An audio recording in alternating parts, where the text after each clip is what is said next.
Bonjour, nous commençons aujourd'hui toute une série de leçons qui seront consacrées aux conséquences morphologiques, c'est-à-dire sur la géométrie de la rivière, de travaux qui auraient été accomplis sur celle-ci ou simplement de changements naturels qui se seraient produits. Et pour cela, nous allons utiliser pour cette première approche un exemple qui est relativement fréquent, qui est celui d'un rétrécissement local dans la rivière. On va d'abord poser quelques jalons, on va voir comment peut-on considérer qu'une rivière est en équilibre ou n'est pas en équilibre. Nous présenterons un exemple qui est un grand classique de l'hydraulique fluviale, qui est le Rhône à l'amont de Lyon. Et puis nous allons décortiquer le problème du rétrécissement, dans une première phase en regardant quelles sont les conséquences hydrodynamiques, donc sur la ligne d'eau, et ensuite la réponse morphologique de la rivière à cette évolution hydrodynamique.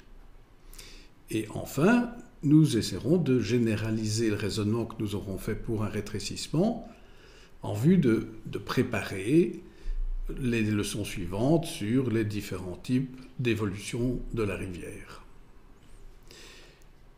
Nous commençons donc par présenter ce qu'est l'équilibre d'une rivière. Nous allons commencer par dire ce que ce n'est pas. En fait, une rivière est en équilibre, elle n'est pas en équilibre si elle est immobile, comme on pourrait le croire, et même immobile au sens large. Ça veut simplement dire que d'une année à l'autre, on va retrouver une situation à peu près semblable. Mais, par exemple, on pourrait très bien imaginer qu'une rivière évolue entre l'hiver et l'été, entre les saisons de crue et les saisons sèches, à condition qu'au bout d'un cycle, elle retrouve à peu près la même situation. L'équilibre, ça ne veut pas dire non plus qu'il n'y a pas de débit solide. Alors, finalement, ce sont deux types d'équilibre que la rivière va tenter de réaliser.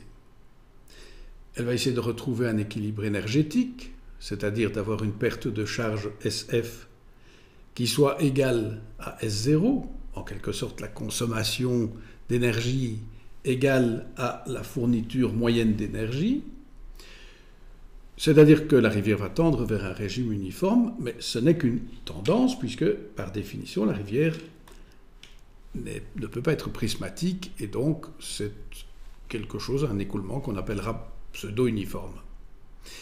Et puis à côté de ça, il y a un équilibre sédimentologique. Pour que la rivière soit réellement en équilibre, il faut que le débit solide capable soit le même dans toutes les sections, et donc que le gradient de QS par rapport à l'abscisse de la rivière soit égal à 0. Alors cette notion d'équilibre, elle peut être illustrée par exemple par quelque chose qui est devenu un peu historique en hydraulique fluviale, qui est la balance de Lane. Et c'est une présentation, disons, très, très parlante d'un phénomène que l'on retrouve de manière très générale dans la rivière. On suppose qu'à gauche, on a des sédiments sur un plateau. Ces sédiments représentent le débit solide. À droite, on a un seau d'eau, et cette eau représente le débit liquide. Et puis, ces deux plateaux sont à une distance donnée du fléau de la balance. On dira que si les grains sont fins, la distance est petite. Si les grains sont plus grossiers, la distance est plus grande pour le plateau de gauche. Et de la même manière, on dira que si la pente est forte, le seau se trouvera plus à droite. Si la pente est plus faible, le seau va se trouver plus à gauche. Et en fait, la relation de Lane, c'est de dire que le produit débit solide fois diamètre des grains est proportionnel au produit débit liquide fois pente de fond.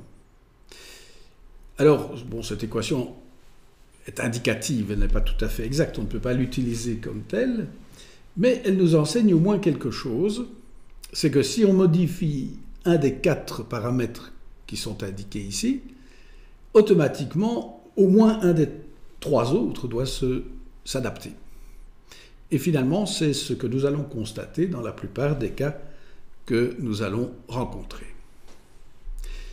Si maintenant on en revient à l'équilibre sédimentologique, la règle d'or, c'est effectivement, pour que cet équilibre ait lieu, que le débit solide soit le même dans toutes les sections, mais ça veut dire que donc la contrainte de cisaillement de fond, taux B, doit être constante, ou si on prend la formule simplifiée gamma H S0, ça veut dire que le produit H S0 doit rester plus ou moins constant pour que la rivière soit en équilibre.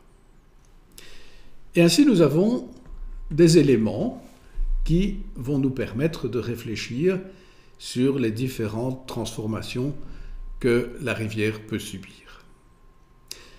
Commençons par présenter un exemple, l'exemple classique dont je vous parlais, le Rhône à l'amont de Lyon.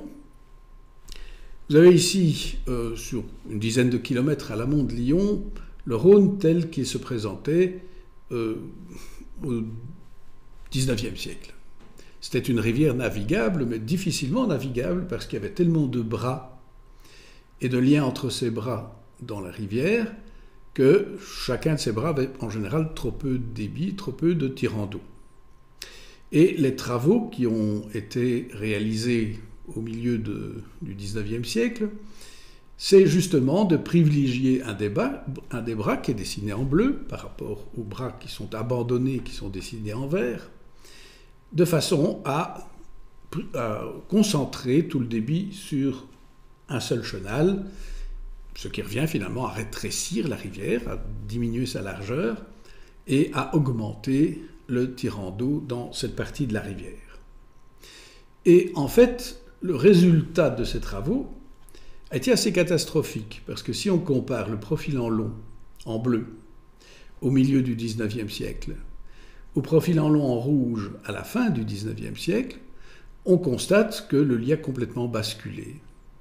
Il est descendu de 2-3 mètres à l'amont, et il est monté de 3-4 mètres à l'aval. Inutile de dire que la navigation était devenue impossible, puisque tous les ouvrages soit étaient submergés par les sédiments, soit leur fondation n'avait plus d'assises, et donc le Rhône est devenu non navigable à ce moment-là. Et entre parenthèses, cette section du Rhône est toujours non navigable, donc on n'a pas réussi à réparer réellement ce problème créé à l'époque. Essayons de comprendre le phénomène en étudiant de manière un peu théorique ce qui se passe pour un rétrécissement local. Et nous allons d'abord aborder la première réponse de la rivière, qui est une réponse hydrodynamique, donc en termes de profondeur d'eau, avant de voir la réponse sédimentologique. D'abord, un rétrécissement, ça peut se produire dans de nombreux cas, naturels ou artificiels.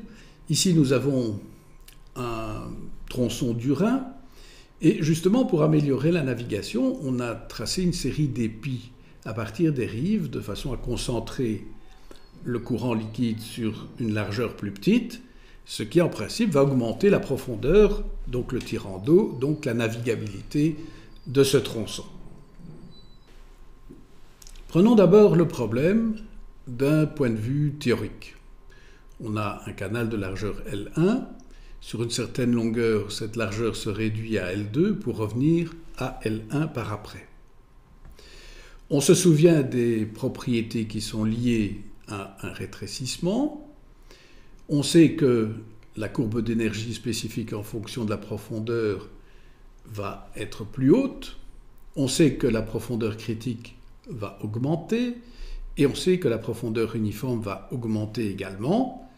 Et on se retrouve alors avec un dessin de ce type où la courbe correspondant à la section moins large, L2, se trouve au-dessus de la courbe correspondant à la section plus large, L1.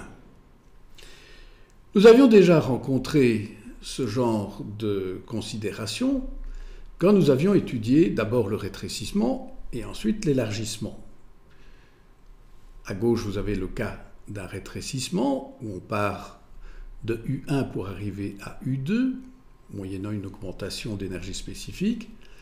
Et à droite, vous avez le cas de l'élargissement, où on part de U1 pour arriver à U2, mais cette fois-ci en perdant de l'énergie spécifique. Alors un rétrécissement local où nous avons d'abord un rétrécissement et ensuite un élargissement pour revenir à la situation initiale, c'est un peu un mélange des deux. Et donc on va raisonner exactement comme on l'a fait auparavant, de manière peut-être un peu plus rapide. On trace C1, C2, ce qui nous permet de définir la profondeur critique plus grande dans la section rétrécie. On fait la même chose avec la profondeur uniforme, plus grande dans la section rétrécie. C'est justement cela qu'on recherche, c'est augmenter le tirant d'eau, donc c'est une bonne nouvelle. On ne trace évidemment pas de profondeur uniforme dans les transitions, puisque là, la section, par définition, n'est pas prismatique. Et puis, on sait qu'aux deux extrémités, on va supposer que l'écoulement est un écoulement uniforme. Et en plus, puisque en faible pente de fond, nous n'avons pas d'axes hydrauliques qui tendent vers la profondeur uniforme, mais uniquement des axes hydrauliques qui quittent la profondeur uniforme, ça veut dire que dans la section rétrécie, si du moins elle est suffisamment longue, nous devons d'emblée avoir la profondeur uniforme. Alors, si on met tout cela ensemble en regardant de plus près, on doit partir de 1, on doit passer par la profondeur uniforme, le point 2, et retourner à la profondeur uniforme, le point 3. Comme 1 et 3 coïncident, on va les appeler A, B et A, et nous allons voir ce que cela donne sur le diagramme d'énergie spécifique. On doit aller de A vers B, et puis retourner de B vers A. Il suffit de suivre les flèches. À partir de A, on monte en énergie spécifique, suffisamment pour perdre un peu d'énergie pour aller vers B. À partir de B, on doit perdre de l'énergie spécifique, mais en gardant un petit peu pour passer de 2 jusqu'à A. Et exactement de la même manière que ce que nous avons développé auparavant, on va donc se retrouver avec un axe M1 jusqu'à un point 1 qui se trouve au-dessus de U2, un axe M2 qui redescend de U2 vers un point 2 qui se trouve en dessous de U1, et puis un axe uniforme MU. Le mieux est d'illustrer la théorie par un exemple chiffré. Vous avez ici un exemple de canal. Ce canal a 100 mètres de largeur, sauf sur une longueur de 5000 mètres, de 5 km, où cette largeur se rétrécit à 80 mètres.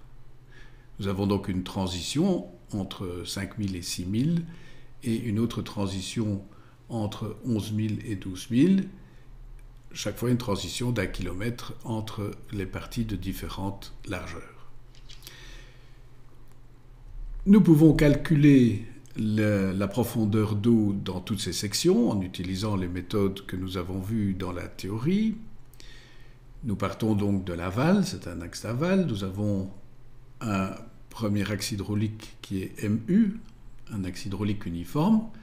Nous avons la dépression au point 2, puis nous remontons avec un axe M2 en nous approchant, mais sans réellement l'atteindre, de la profondeur uniforme de la section 2. Nous avons la petite bosse au point 1, et puis nous repartons vers l'amont avec un axe M1. Et donc nous retrouvons les différentes valeurs qui sont inscrites dans les différentes sections. Observons cela de plus près. Si on regarde d'abord à l'aval, nous avons la profondeur uniforme. Donc cette profondeur est constante. Nous avons 4 fois la même valeur à l'aval. En remontant vers l'amont, nous avons le point 2. Ce point 2, nous voyons qu'il est légèrement déprimé, 6-7 cm en dessous de la profondeur uniforme, comme annoncé. Puis nous avons le développement de l'axe M2, et nous aboutissons alors au point 1, qui lui se trouve presque 1 mètre au-dessus de la profondeur uniforme. C'est en partie l'effet recherché, puisque s'il y a rétrécissement, c'est souvent pour augmenter la profondeur d'eau, avoir un meilleur tirant d'eau pour la navigation par exemple.